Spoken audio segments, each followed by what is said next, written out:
Kalau Anda tidak paham tentang suatu agama, jangan bicara tentang agama. Kata Ustadz Abdul Kumat ya, di mana-mana coba di video-videonya ya. Kita ini hidup, nanti kemudian mati kemudian ketemu kubur, ada sisa kubur, bla bla bla bla. Nanti dibangkitkan, dipulihkan pada mahsyar, kemudian ditimbang amal, kemudian ini surga, ini neraka. Betul ya? Itu ya. Mereka ulama-ulama dunia loh, beranggapan akhirat itu nanti, betul gak?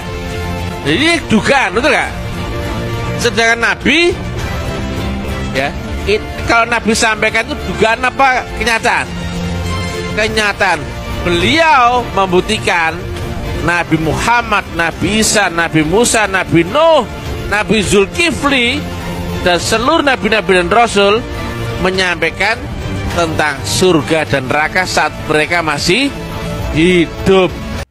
Halo sobat-sobat semuanya, jumpa lagi di channel Warta Kabar Baik. Selamat pagi buat yang menyimak video ini di pagi hari. Selamat siang, sore, dan malam buat yang menyimak di siang, sore, atau malam hari. Sobat-sobat, video-video di channel Warta Kabar Baik ini hanya dikhususkan bagi jiwa-jiwa atau orang-orang yang berpikiran terbuka ya. Bagi yang tidak berpikiran terbuka, skip aja deh. Oke, terima kasih semuanya. Jangan lupa subscribe, like, komen, dan share ya. Rahayu Sakung Dumadi, semoga segala makhluk berbahagia. Sahabat-sahabat, jumpa lagi bersamaku dalam channel Warta Kabar Baik. Kabar baik apa yang akan kita bahas pada kesempatan ini?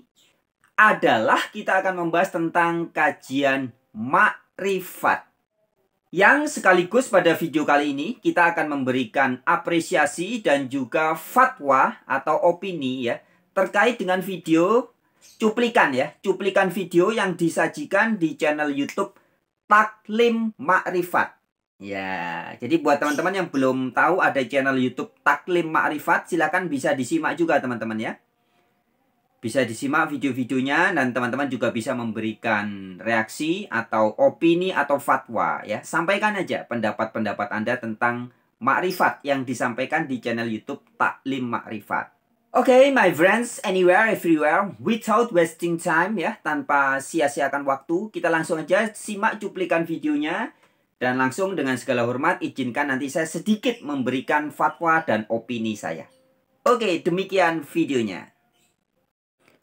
Taklim Makrifat, kajian ilmiah metafisika tasawuf Islam. Kalau Anda tidak paham tentang suatu agama, jangan bicara tentang agama. Kata Ustadz Abdul Kumat ya, di mana-mana coba di video-videonya ya. Kita ini hidup, nanti kemudian mati kemudian ketemu kubur, ada sisa kubur, bla bla bla bla.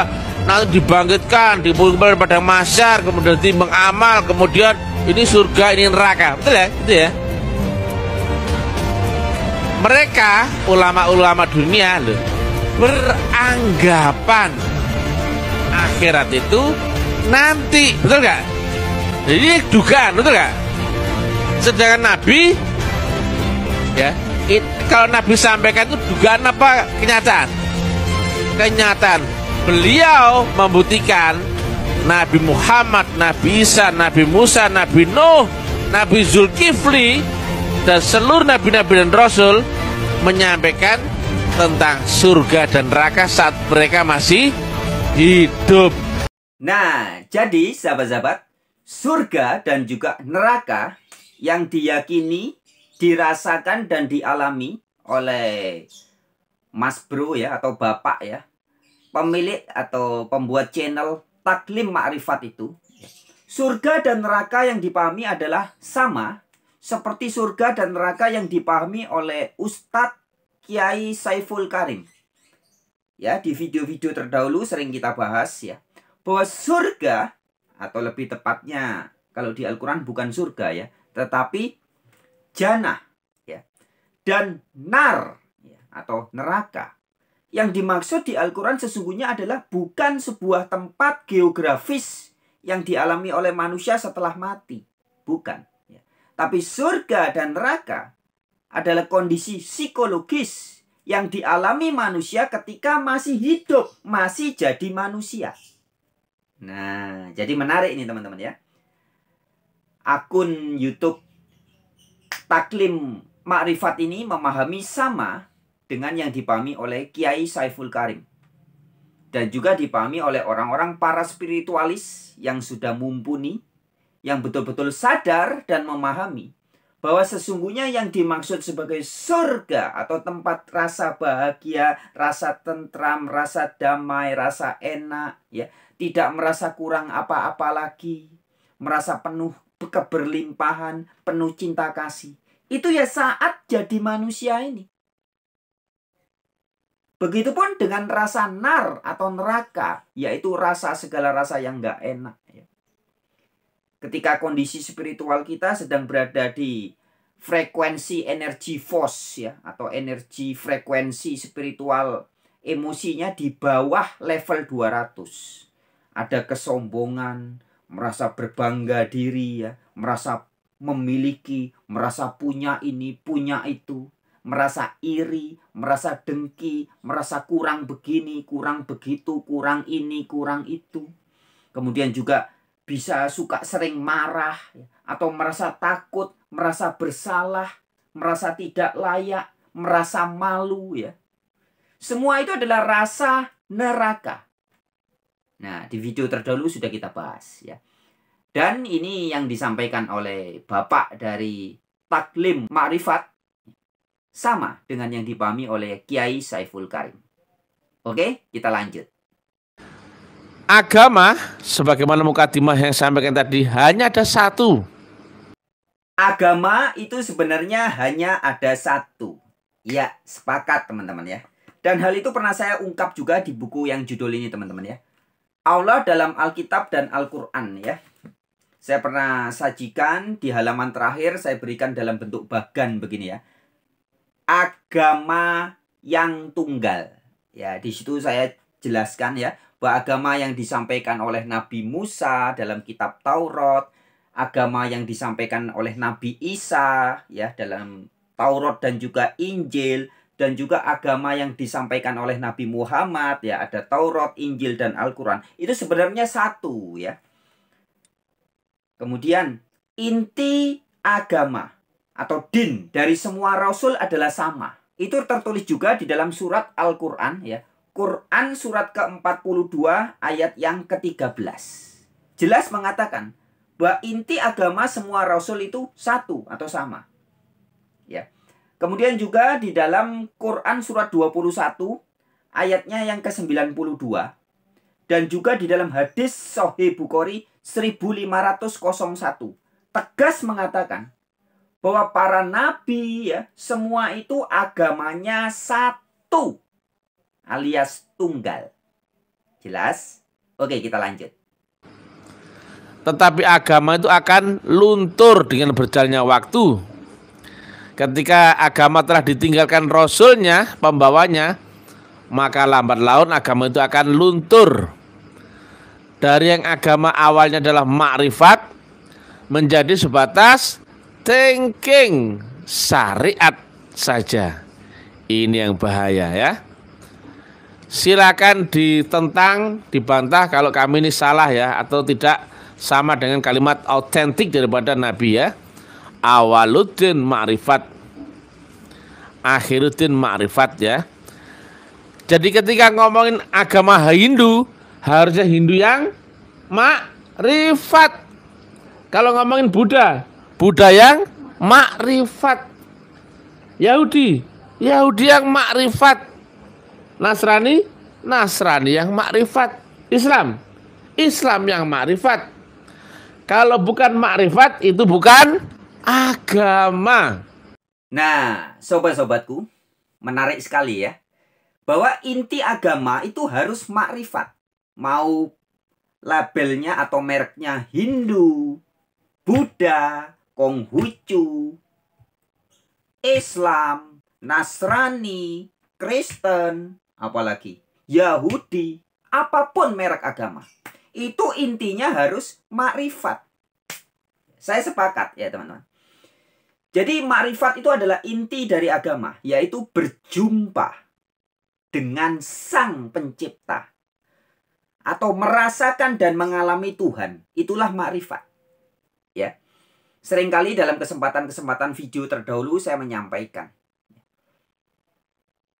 bahwa inti dari orang melakukan ritus-ritus apapun atau spiritual apapun, ya, harus makrifat.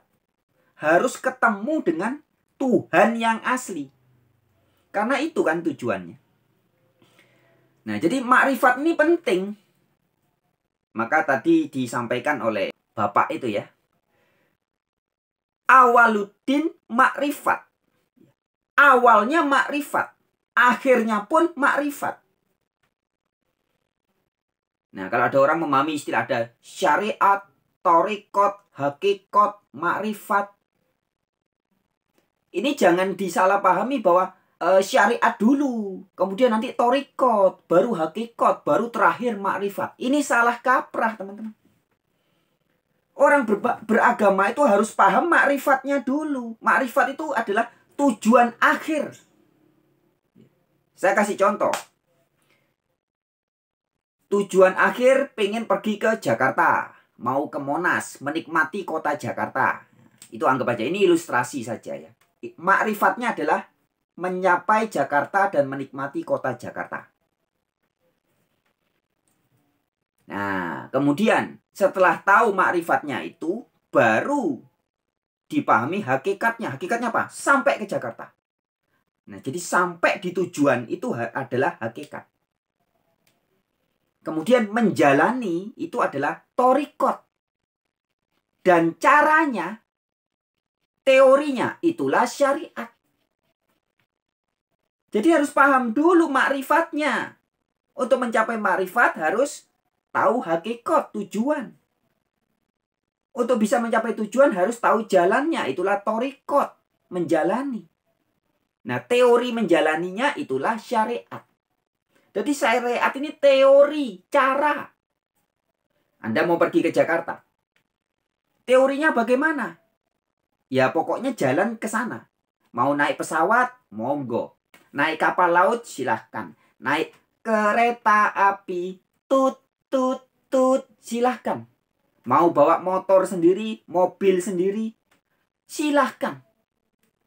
Nah, kemudian sebelum bisa, misalkan mau naik motor, berarti harus kerja atau beli motor, harus punya motor atau pinjam motor. Ini semua adalah teori. Atau naik pesawat, berarti Anda harus beli tiket. Mau beli tiket harus ada uang. Uangnya bisa minta, bisa diberi, bisa nabung, bisa bekerja. Mau naik pesawat. Itu semua teori-teori. Nah, tapi yang penting adalah kemudian setelah Anda tahu teorinya, Anda betul-betul menjalani. Yang pakai mobil pribadi, ya betul-betul harus ada mobilnya. Dikendarai mobil, naik di atas mobil sungguhan. Berangkat sungguhan. Dari Bali misalkan mau ke Jakarta, nyebrang pulau naik mobil. Kalau yang naik pesawat ya betul-betul berangkat naik pesawat. Dijalani, dilakoni beneran. Itulah thariqat. Nah, Anda mau naik mobil sendiri, naik motor sendiri, naik kapal laut, naik pesawat terbang, apapun ya. Setelah menjadi teori dan kemudian teori itu dijalani menjadi thariqat ya. Teori ini syariat. Menjalani adalah thariqat. Nah, sampai ke hakikat, sampai ke tujuan, itulah hakikat. Sampai Anda di Jakarta, lu sudah sampai. Nah, setelah hakikat atau sudah sampai tujuan, baru makrifat, menikmati kota Jakarta. Itulah yang benar. Nah, begitupun ketika orang makrifat dalam beragama, itulah ketemu dan menikmati Allah. Menikmati Tuhan. Jadi tujuan hidup yang asli bagi manusia ini adalah menikmati dan mensyukuri kehidupan. Itulah makrifat. Hakikatnya apa? Ketemu Allah, ketemu Tuhan. Setelah ketemu ngapain? Ya diem aja, ya enggak. Buat apa sampai tujuan kalau tidak makrifat? Buat apa hakikat kalau tidak makrifat? Ya, bisa ditangkap? Oke, kita lanjut. Sekarang ya, agama telah rusak ya. Jadi agama terakhir pun Islam sudah rusak separah-parahnya. sudah jauh daripada makrifat ya. Agama sekarang menjadi sebatas syariat, teori, wacana, cerita ya, pemahaman, dogma, aturan, undang-undang, hukum. Itu hanya kaidah yang dikonsumsi oleh akal, bukan ruh ya. Tadi sudah kami terangkan tentang bedanya akal dan ruh ya. Agar manusia adalah ruh, bukan akal dan sebagainya. Nah, agama A, ini ada gambarnya ya, diturunkan lewat metodologi. Nah, ini dia. Jadi jangan main-main. Kalau agamamu tidak lewat metodologi, pasti awur-awuran. Pasti akan terjebak dengan aliran, golongan, mazhab, selera, ini itu. Tapi kalau kau berpegang agama yang turun daripada Rasul min anfusikum, enggak ada mazhab, enggak ada aliran, enggak ada golongan. Itu hanya masalah sudut pandang. Itu baru satu agama saja, misalkan Islam, alirannya banyak sekali ya. Golongan, organisasi, mazhab. Kalau saya wanti itu semua. Kalau sudah di ranah klasifikasi akal, saya nggak mau ya. Karena agama adalah makrifat, bukan tentang syariat tembre-tembre yang awur-awuran itu, bukan ya. Nah, agama A turun lewat metodologi. Ada Rasul, ada kitab, dan ada aturan. Itu hukum ya. Nah, awalnya dari metodologi ini berbuah mengantarkan kepada makrifat. Pelan-pelan ya. Saya ulang lagi ya. Agama A turun lewat metodologi. Buktinya adalah adanya Rasul, adanya kitab, dan adanya aturan. Kemudian metodologi ini mengantarkan kepada makrifat. Nah, itu agama. Tetapi lambat laun makrifat itu downgrade menjadi syariat. Nah, padahal syariat ini yang syariat awal, syariat yang ahli makrifat, itu adalah syariat agama, buah daripada makrifat.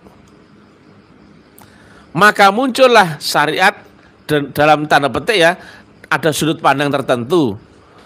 Contohnya syariat Buddha, syariat Hindu atau apa itu. Itu adalah buah daripada makrifat. Setelah makrifat berbuah syariat. Itu sudut pandang ya. Kemudian ketika Hindu luntur ya, maka diperbaiki lewat diturunkan metodologi pembaharuan ya. Nah, sebetulnya bukan syariat itu memperbaiki syariat sebelumnya, tidak. Yang diperbaharui Allah adalah metodologinya dengan diturunkan Rasul pembawa kitab, kemudian aturan ya, kemudian metodologi ini mengantarkan makrifat ya. Nah, ini agama. Setelah makrifat berbuah syariat. Nah, berbuah syariat itu sebetulnya sudut pandang ya, karena zamannya tiap zaman berbeda, maka menjadi seolah-olah ada agama Yahudi, Hindu, ada agama Buddha. Nah, yang berbeda itu hanyalah sudut pandang. Nah, pelan-pelan ya, ini ilmiah tinggi ya. Kemudian Buddha memperbaiki agama Hindu ya. Kemudian Buddha pun rusak atau luntur. Maka Allah memperbarui agamanya dengan memperbarui metodologinya. Yaitu sama dengan diturunkannya Rasul, kitab, dan aturan. Metodologi itu mengantarkan kepada makrifat dan berbuahlah syariat sudut pandang. Nah, menjadi syariat agama tertentu, agama C misalkan. Demikian seterusnya, ya. Nah, bunyinya pembaharuan agama itu diturunkan Rasul adalah untuk memperbaiki agama sebelumnya, Begitu Islam, ini ada garis birunya ya. Bunyinya adalah menyempurnakan.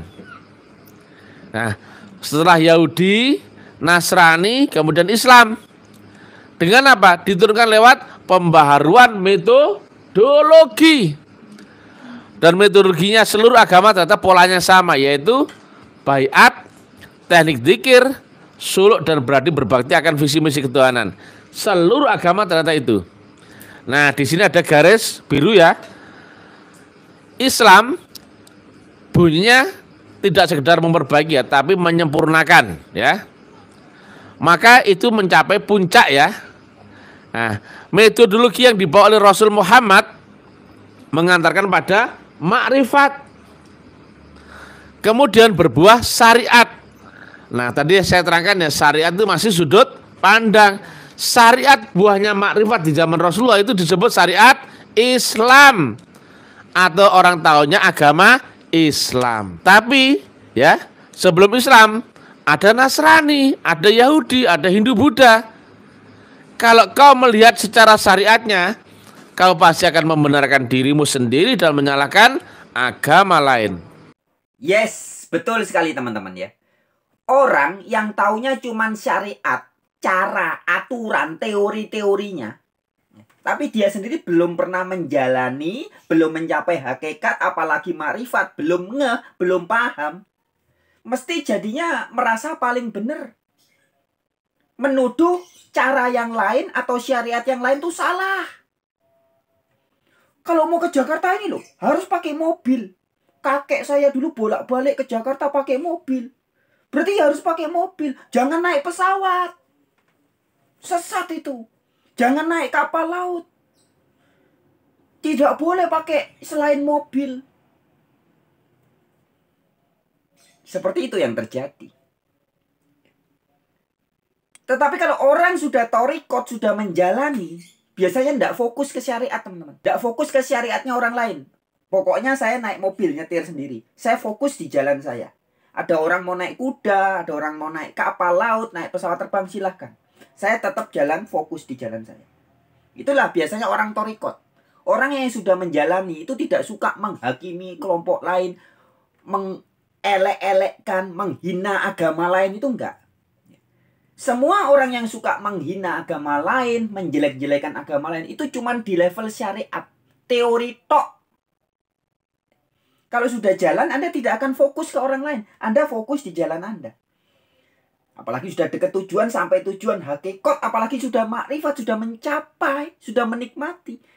Anda akan sadar, oh mau lewat Hindu Dharma, lewat Buddha, lewat Konghucu, lewat Kapitayan, lewat spiritualitas ini, spiritualitas itu, lewat Kristen, lewat merek Islam. Semua ternyata kita sampai.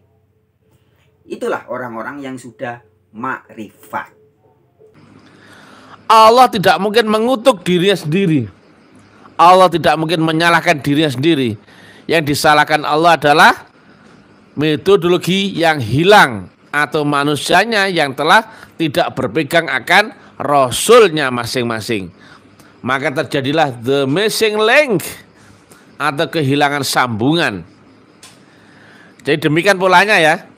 Yang diperbarui sekali lagi ya, bukan syariatnya. Ya, agama sama sekali tidak membahas syariat ya, betul ya? Betul. Mulai awaluddin makrifat, akhiruddin makrifat, di mana syariat? Tidak ada, betul ya? Betul. Nah, ini harus diperhatikan baik-baik ya, teman-teman ya. Agama yang sejati, itu tidak gama kacau atau kemanunggalan, ya, keselarasan, ya, keharmonisan. Hubungan antara manusia dengan sang pencipta. Hubungan antara pikiran manusia dengan batinnya, dengan fisiknya. Seia sekata. Itulah disebut orang beragama. Atau tidak kacau. Atau harmoni. Harmonis. Manunggal. Nah, kemanunggalan atau agama ini, intinya adalah makrifat. Nggak bicara syariat. Nggak bicara teori, aturan, cara-cara, enggak. Ya, jadi betul. Inti agama adalah makrifat. Bukan syariat tetek bengek semelikete wele-wele itu. Oke? Perhatikan baik-baik itu. Saya ulang lagi ya. Bermula ya, kapan orang beragama adalah ketika mulanya dia kenal dengan Allah. Awaluddin makrifat. Akhiruddin pun makrifat. Loh, mana syariatnya? Enggak ada ya. Berarti agama adalah sebetulnya adalah full tentang makrifat. Hanya saja setelah makrifat berbuah syariat. Jadi jangan dikira agama itu syariatnya, bukan. Keliru ya. Jadi yang diperbarui Allah adalah metodologinya. Kemudian metodologi ini mengantarkan makrifat. Kemudian berbuahlah syariat. Nah, kita yang bahas tadi sampai sini ya. Jadi Islam telah mencapai puncak ya, syariatnya sempurna ya. Bahkan disebut agama diridhoi Allah ya. Betul? Pertanyaannya, jika Islam sendiri pun telah rusak zaman ini, ya Nabi pun sampaikan dalam hadisnya ya. Tengok kalau cari ya. Disampaikan oleh Nabi, junjungan Rasulullah Muhammad, Islam umurnya tidak lebih daripada 14 kurun atau 14 abad dari zaman turunnya Islam kala itu. Kita telah lewati zaman 14 kurun itu, kita masuk ke kurun 15 ya. Dan kita menjelang menuju akhir-akhir kurun 15 ya. Ya, tentang agama merek Islam ya teman-teman. Di video terdahulu sudah beberapa kali sering saya sampaikan juga ya. Sebagaimana disampaikan oleh imam-imam yang ternama juga ya. Menubuatkan bahwa memang umur agama Islam ini lebih dari 1400 tapi tidak sampai 1500 tahun ya. Kita sudah ulas tuh di video terdahulu. Islam telah luntur separah-parahnya. Makanya kata Nabi di dalam hadis ya, Islam akan menjadi tinggal nama, Quran menjadi tinggal tulisannya saja. Masjid kalian banyak megah-megah di mana-mana, tapi kosong dari petunjuk.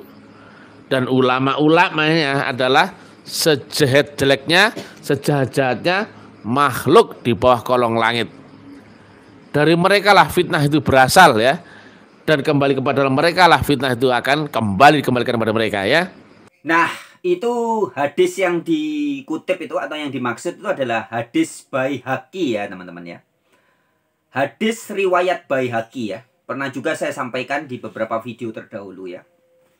Dan itu pernah saya tuangkan di salah satu buku saya juga yang ini. Judulnya 10 Perintah Allah dalam Alkitab dan Al-Quran ya.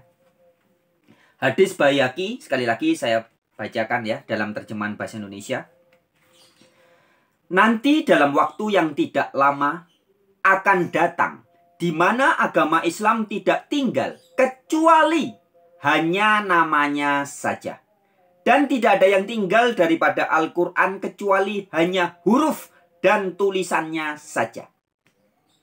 Masjid-masjid mentereng dan megah, tapi sunyi daripada petunjuk.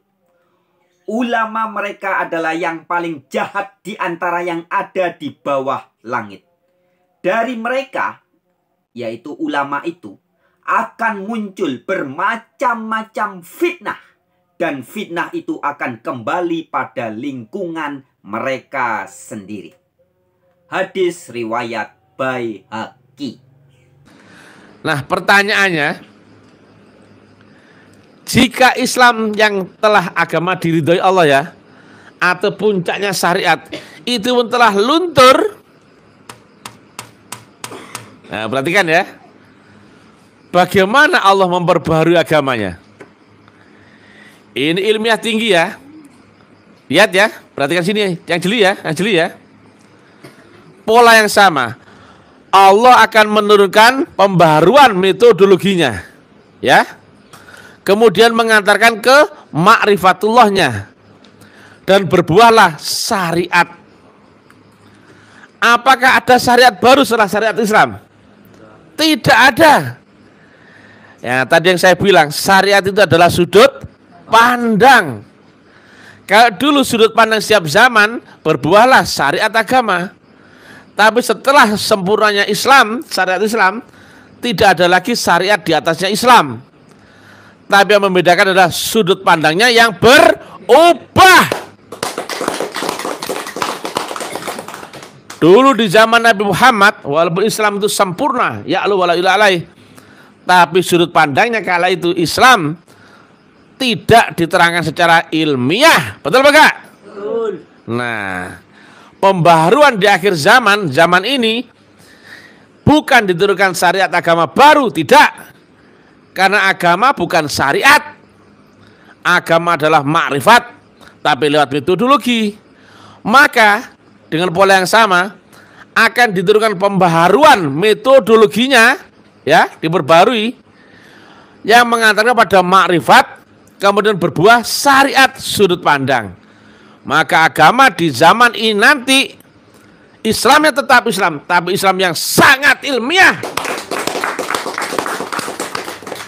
Kalau kemarin Islam didakwakan oleh Nabi Muhammad secara dogmatis, juga sempat ada masa Islam didakwakan dengan kekeramatan, ya Pak?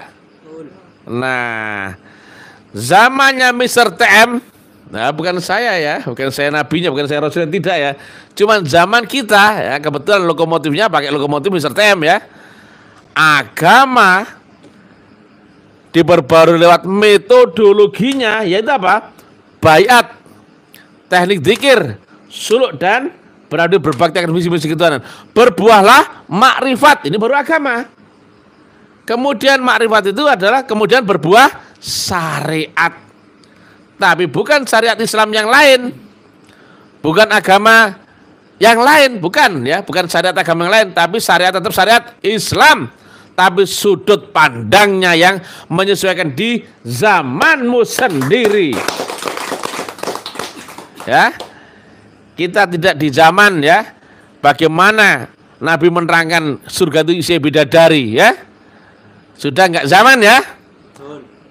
Kita nggak zaman ya, kalau diterangkan surga itu isinya sungai mengalir ya, nggak zaman ya, nggak zaman ya. Itu full kias ya. Dulu orang menciptakan akhirat tidak tahu ya, di mana akhirat nggak tahu, cara menembus ke sana nggak tahu, syarat rukunnya nggak tahu. Sekarang dibuka terang benderang oleh Mr. TM. Dulu Nabi sampaikan masih di balik tabir ya, wabtaghu ilahil wasilah wajahidu fisabilillah la'allakum tuflihun. Sekarang Mr. TM terangkan tekniknya. Bodoh amat ya. Jadi di balik sholat, orang syariat banyak menerangkan caranya ritual sholat, mulai takbir sampai salam, mulai menghadap kiblat, menutup aurat, mulai mengambil wudhu dan dan sebagainya ya. Itu baru tata cara ritualnya sholat. Padahal intinya sholat dia apa? Zikir yang nyambung, betul nggak? Kalau orang ritualnya sudah bagus, bacanya bagus, tahu maknanya, fasih bacaannya, tapi kalau nggak nyambung, neraka juga. Jadi yang terpenting dalam sholat adalah bukan dengan teknik ritual syariatnya, tapi tersambungnya gelombang makan gelombang Allah lewat pembawa wasilah ya. Kehubungi Allah lewat channelnya, bukan kehubungi Allah langsung ya. Itulah praktek daripada ini wajah tu wajiyah. Itu praktek daripada wabtaghu ilal wasilah. Itu diterangkan fair ya, terbuka oleh Mr. TM ya. Nah, kalau orang lain mendakwakan agama seolah terkotak-kotak, aku yang benar, kau yang salah. Kalau dengan pola seperti ini, kau disebut Hindu, benar gak Hindu? Benar. Jika marifat, jika orang menuduh saya Buddha, boleh gak? Boleh. Nah, apa saja aku dilihat, terserah kau lah, ya kan? Karena agama bukan syariat. Bermula makrifat, berakhir makrifat. Di mana syariat? Tidak ada. Oke teman-teman, ya terima kasih buat Anda yang sudah menyimak video ini. Teman-teman, sekian dulu ya cuplikan video dari Taklim Makrifat ya. Sekali lagi buat teman-teman yang mau menyimak video lebih lengkapnya ya, edukasi yang lebih jelas dan lengkap disampaikan oleh Taklim Makrifat, langsung aja kunjungin di channel YouTube-nya ya. Dan teman-teman, terima kasih juga buat siapapun Anda yang mau membagikan video ini. Bagi Anda yang merasa perlu video ini dibagikan kepada saudara, sanak, famili, dan sebagainya, silahkan bagikan. Oke, sampai jumpa di video-video berikutnya. Rahayu Sakung Dumadi. Semoga segala makhluk berbahagia. Tetap semangat.